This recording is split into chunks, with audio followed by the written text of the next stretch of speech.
ವೀಕ್ಷಕರೆಲ್ಲರಿಗೂ ಸಾಪ್ತಾಹಿಕ ಭವಿಷ್ಯವಾಣಿ ವಿಶೇಷ ಕಾರ್ಯಕ್ರಮಕ್ಕೆ ಸ್ವಾಗತ.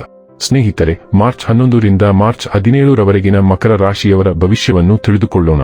ಈ ವಾರ ಮಕರ ರಾಶಿಯವರ ಫಲಾಫಲಗಳೇನು, ಗ್ರಹಗತಿಗಳು ಹೇಗಿರಲಿವೆ, ಕೌಟುಂಬಿಕ ಸಾಮಾಜಿಕ ಜೀವನ ಹಾಗೂ ವ್ಯಾಪಾರ ವಹಿವಾಟು ಹೇಗೆ ನಡೆಯಲಿದೆ, ಅಲ್ಲದೆ ಯಾವೆಲ್ಲ ಸಮಸ್ಯೆಗಳು ನಿಮ್ಮನ್ನು ಈ ಸಾಪ್ತಾಹಿಕದಲ್ಲಿ ಕಾಡಲಿವೆ, ಅವುಗಳಿಗೆ ಪರಿಹಾರಗಳೇನು ಎಂಬುದನ್ನು ತಿಳಿಯಲು ಈ ವಿಡಿಯೋವನ್ನು ಸಂಪೂರ್ಣವಾಗಿ ವೀಕ್ಷಿಸಿ.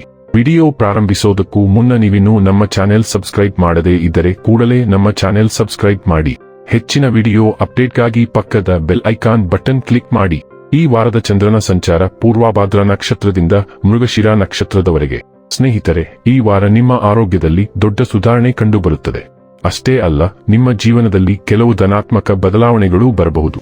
ನೀವು ಕೆಲವು ಒಳ್ಳೆಯ ಸುದ್ದಿಗಳನ್ನು ಪಡೆಯುವ ಬಲವಾದ ಸಾಧ್ಯತೆಯಿದೆ. ಹಣಕ್ಕೆ ಸಂಬಂಧಿಸಿದ ಚಿಂತೆಗಳಿಂದ ಮುಕ್ತಿ ಪಡೆಯುತ್ತೀರಿ.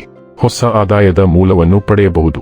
ನಿಮ್ಮ ಪ್ರೀತಿಪಾತ್ರರಿಗಾಗಿ ನೀವು ಕೆಲವು ಪ್ರಮುಖ ಖರೀದಿಗಳನ್ನು ಸಹ ಮಾಡುತ್ತೀರಿ. ಈ ರಾಶಿಯ ನಿರುದ್ಯೋಗಿಗಳು ತಮ್ಮ ಕಠಿಣ ಪರಿಶ್ರಮಕ್ಕೆ ಸರಿಯಾದ ಫಲಿತಾಂಶವನ್ನು ಪಡೆಯಬಹುದು. ನೀವು ಉದ್ಯೋಗ ಪಡೆಯುವ ಬಲವಾದ ಸಾಧ್ಯತೆಯಿದೆ.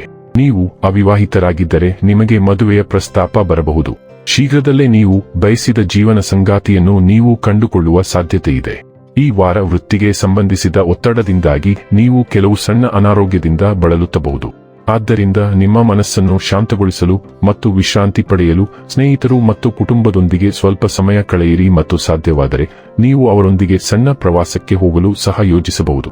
ಚಂದ್ರನ ಚಿಹ್ನೆಗೆ ಸಂಬಂಧಿಸಿದಂತೆ ಶನಿಯು 2ನೇ ಮನೆಯಲ್ಲಿರುವುದರಿಂದ ಈ ವಾರ ನಿಮ್ಮ ಆರ್ಥಿಕ ಜೀವನಕ್ಕೆ ಉತ್ತಮವಾಗಿರುತ್ತದೆ. ಆದರೆ ವಾಹನ ಚಾಲನೆ ಮಾಡುವವರು ವಾಹನ ಚಲಾಯಿಸುವಾಗ ಸ್ವಲ್ಪ ಜಾಗ್ರತೆ ವಹಿಸುವಂತೆ ಸೂಚನೆ ನೀಡಲಾಗಿದೆ. ಏಕೆಂದರೆ ಯಾವುದೇ ಹಾನಿಯಿಂದಾಗಿ ನಿಮ್ಮ ಹಣವನ್ನು ನೀವು ಖರ್ಚು ಮಾಡಬೇಕಾಗಬಹುದು. ಆದರೆ ಈ ವಾರ ಈ ನಿರಾಶೆಗಳ ಹೊರತಾಗಿಯೂ ನೀವು ಹೆಚ್ಚು ನಿರುತ್ಸಾಹವನ್ನು ಪಡೆಯುವುದಿಲ್ಲ ಮತ್ತು ಏನೂ ಸಂಭವಿಸದ ರೀತಿಯಲ್ಲಿ ನೀವು ಸಾಮಾನ್ಯ ಜೀವನವನ್ನು ನಡೆಸುತ್ತೀರಿ. ಈ ವಾರ ನಿಮ್ಮ ಮನಸ್ಸು ಅನೇಕ ವಿಷಯಗಳಿಂದ ಗೊಂದಲಕ್ಕೊಳಗಾಗಬಹುದು.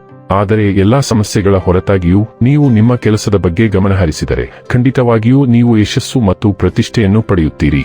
ಆದ್ದರಿಂದ ನಿಮ್ಮ ಮನಸ್ಸಿನ ಮೇಲೆ ಹಿಡಿತವಿರಲಿ ಮತ್ತು ಸರಿಯಾದ ದಿಕ್ಕಿನಲ್ಲಿ ಸಾಗಲು ಪ್ರಯತ್ನಿಸಿ. ಈ ಸಮಯದಲ್ಲಿ ನಿಮ್ಮ ಅಧ್ಯಯನದ ಮೇಲೆ ಕೇಂದ್ರೀಕರಿಸಲು ನೀವು ಕೆಲವು ತೊಂದರೆಗಳನ್ನು ಎದುರಿಸಬಹುದು. ಆದ್ದರಿಂದ ನಿಮ್ಮ ಏಕಾಗ್ರತೆಯನ್ನು ಹೆಚ್ಚಿಸಲು ಧ್ಯಾನ ಮತ್ತು ಯೋಗವನ್ನು ಆಶ್ರಯಿಸಲು ನಿಮಗೆ ಸಲಹೆ ನೀಡಲಾಗುತ್ತದೆ ಮತ್ತು ಪರಿಸ್ಥಿತಿಗಳು ವಿರುದ್ಧ ದಿಕ್ಕಿನಲ್ಲಿ ಹೋದರೆ ಆ ಸಮಯದಲ್ಲಿ ನಿಮ್ಮನ್ನು ಸಾಧ್ಯವಾದಷ್ಟು ಶಾಂತವಾಗಿಟ್ಟುಕೊಳ್ಳಲು ಪ್ರಯತ್ನಿಸಿ. ಏಕೆಂದರೆ ಶಾಂತ ಮನಸ್ಸಿನಿಂದ ನೀವು ಪ್ರತಿಯೊಂದು ಸಮಸ್ಯೆಗೆ ಪರಿಹಾರವನ್ನು ಕಂಡುಕೊಳ್ಳುವ ಸಾಮರ್ಥ್ಯವನ್ನು ಕಂಡುಕೊಳ್ಳುತ್ತೀರಿ. 6 ವರ್ಷದಿಂದ ಕಷ್ಟಪಡುತ್ತಿದ್ದೀರಿ. ಈಗ ಕಷ್ಟಗಳು ಮುಗಿಯುವ ಕಾಲ ಹತ್ತಿರ ಬಂದಿದೆ. ವೃತ್ತಿಯಲ್ಲಿ ವೈಯಕ್ತಿಕ ಜೀವನದಲ್ಲಿ ಬಹಳ ಧಕ್ಕೆ ತಿಂದಿದ್ದೀರಿ. ಈಗ ಅವಕಾಶಗಳ ಬಾಗಿಲು ತೆರೆಯುವ ಸಮಯ. ಅವಕಾಶಗಳು ನಿಮ್ಮನ್ನು ಹುಡುಕಿಕೊಂಡು ಬರುತ್ತದೆ. ಇನ್ನು ಕೆಲವೇ ದಿನಗಳಲ್ಲಿ ಭಾಗ್ಯೋದಯವಾಗುವ ಸಮಯ. ನೀವು ಇಷ್ಟಪಡುವ ವೃತ್ತಿಯಲ್ಲಿ ಬಡ್ತಿ, ಅವಿವಾಹಿತರಿಗೆ ವಿವಾಹ ಎಲ್ಲವೂ ಇದೆ. ನಿಂತ ನೀರಾಗಿದ್ದ ಜೀವನದಲ್ಲಿ ಚಲನೆ ಕಂಡುಬರುತ್ತದೆ. ಇನ್ನು ಕೆಲವೇ ದಿನಗಳಲ್ಲಿ ಒಂದು ಒಳ್ಳೆಯ ಬದಲಾವಣೆ ಇದೆ. ಕೋರ್ಟ್ ಕೇಸುಗಳಿದ್ದರೂ ನಿಮ್ಮ ಪರವಾಗಿ ಆಗುತ್ತದೆ. ನೀವು ಕಳೆದುಕೊಂಡ ನೆಮ್ಮದಿ ನಿಮಗೆ ಮತ್ತೆ ಸಿಗಲಿದೆ. ಇನ್ನು ಏರುವ ಹಾದಿಯಲ್ಲಿ ಸಾಗಲಿದ್ದೀರಿ. ಕೆಲವು ದಿನಗಳು ಕಾಯಬೇಕು. ಹಣಕಾಸಿನ ಬಲಕ್ಕೆ ಮಂಗಳ ಸಂಚಾರವು ಹೆಚ್ಚು ಅನುಕೂಲಕರವಾಗಿಲ್ಲದಿರುವುದರಿಂದ ಹಣಕಾಸಿನ ವಿಷಯಗಳ ಬಗ್ಗೆ ನಿಮಗೆ ಕಾಳಜಿ ಇದೆ.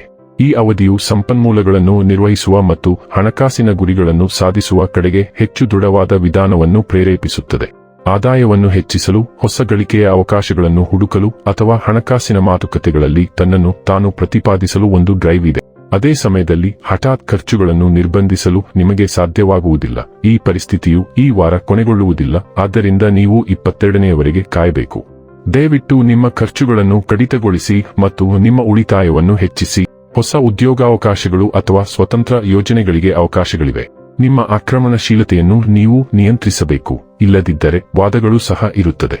ಸೂರ್ಯನು 3ನೇ ಮನೆಯ ಮೂಲಕ ಸಂಕ್ರಮಿಸುವುದರಿಂದ ಬರವಣಿಗೆ, ಕಲಿಕೆ, ಬೋಧನೆ ಮತ್ತು ಉಪದೇಶವು ಕೇಂದ್ರ ಹಂತವನ್ನು ತೆಗೆದುಕೊಳ್ಳುತ್ತದೆ. ಈ ಅವಧಿಯು ಸಾಮಾನ್ಯವಾಗಿ ಮಾನಸಿಕ ಶಕ್ತಿಯ ಉಲ್ಬಣವನ್ನು ತರುತ್ತದೆ. ಬೌದ್ಧಿಕ ಅನ್ವೇಷಣೆಗಳು, ನೆಟ್ವರ್ಕಿಂಗ್ ಮತ್ತು ಕಡಿಮೆ ದೂರ ಪ್ರಯಾಣವನ್ನು ಉತ್ತೇಜಿಸುತ್ತದೆ. ವ್ಯಕ್ತಿಗಳು ತಮ್ಮನ್ನು ತಾವು ಹೆಚ್ಚು ಸ್ಪಷ್ಟವಾಗಿ ವ್ಯಕ್ತಪಡಿಸುವ ಮತ್ತು ಇತರರೊಂದಿಗೆ ವಿಚಾರಗಳನ್ನು ವಿನಿಮಯ ಮಾಡಿಕೊಳ್ಳಲು ಉತ್ಸುಕರಾಗಿರಬಹುದು. ನೆಟ್ವರ್ಕಿಂಗ್ ಮತ್ತು ತಂಡದ ಚಟುವಟಿಕೆಗಳು ಈ ಸಾಗಣೆಯ ಮುಖ್ಯ ವಿಷಯಗಳಾಗಿವೆ. ಇದು ನಿಮ್ಮನ್ನು ಹೆಚ್ಚು ಕಾರ್ಯನಿರತವಾಗಿರಿಸುತ್ತದೆ. ನಿಮ್ಮ ಸಂಬಂಧಿಕರು, ಒಡಹುಟ್ಟಿದವರು ಮತ್ತು ಸ್ನೇಹಿತರೊಂದಿಗೆ ನೀವು ಬಹು ಯೋಜನೆಗಳು ಮತ್ತು ಚಟುವಟಿಕೆಗಳನ್ನು ನಿರೀಕ್ಷಿಸಬಹುದು. 3ನೇ ಮನೆಯನ್ನು ಪ್ರಚೋದಿಸಿದಾಗ ನೀವು ಕೆಲವು ದೈಹಿಕ ಸಮಸ್ಯೆಗಳನ್ನು ಹೊಂದಿರುತ್ತೀರಿ, ವಿಶೇಷವಾಗಿ ಕಿವಿಯಿಂದ ಭುಜದ ಪ್ರದೇಶಕ್ಕೆ ಸಂಬಂಧಿಸಿದೆ. ಈ ವಾರದ ನಿರ್ದಿಷ್ಟ ಯೋಜನೆಗಳನ್ನು ನೀವು ಹೊಂದಿರಬೇಕು. ಇಲ್ಲದಿದ್ದರೆ ನಿಮ್ಮ ಗಡುವನ್ನು ಪೂರೈಸಲು ನಿಮಗೆ ಸಾಧ್ಯವಾಗದಿರಬಹುದು. ಬುಧವು 4ನೇ ಮನೆಗೆ ಸಾಗಿದಾಗ ಅದು ಮನೆ, ಕುಟುಂಬ ಮತ್ತು ಭಾವನಾತ್ಮಕ ಅಡಿಪಾಯಗಳಿಗೆ ಸಂಬಂಧಿಸಿದ ವಿಷಯಗಳನ್ನು ಬೆಳಗಿಸುತ್ತದೆ. ಬುಧವು ಮೇಷರಾಶಿಯ ಅಗ್ನಿ ಚಿಹ್ನೆಯ ಮೂಲಕ ಚಲಿಸುತ್ತಿದೆ, ಆದ್ದರಿಂದ ನೀವು ಸ್ವಾಭಾವಿಕವಾಗಿ ಮನೆಯಲ್ಲಿ ಸಾಕಷ್ಟು ಸಂವಹನವನ್ನು ಹೊಂದಿರುತ್ತೀರಿ.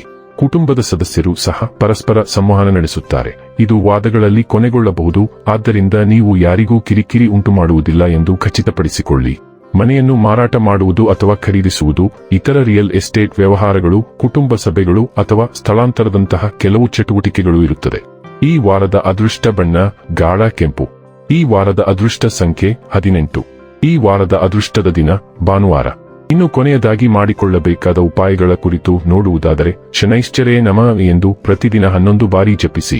ವೀಕ್ಷಕರೇ, ಇದಾಗಿತ್ತು ಮಕರ ರಾಶಿಯ ಜಾತಕದವರ ಮಾರ್ಚ್ 11 ರಿಂದ ಮಾರ್ಚ್ 17 ರವರೆಗಿನ ಫಲದ ಮಾಹಿತಿ ಇಷ್ಟವಾದರೆ ವಿಡಿಯೋವನ್ನು ಲೈಕ್ ಮತ್ತು ಶೇರ್ ಮಾಡಿ. ಹಾಗೆ ಚಾನೆಲ್ ಸಬ್ಸ್ಕ್ರೈಬ್ ಮಾಡುವುದರ ಜೊತೆಗೆ ನಿರಂತರ ವಿಡಿಯೋ ಅಪ್ಡೇಟ್ಸ್ಗಳಿಗಾಗಿ ಪಕ್ಕದ ಬೆಲ್ ಐಕಾನ್ ಕ್ಲಿಕ್ ಮಾಡಿ.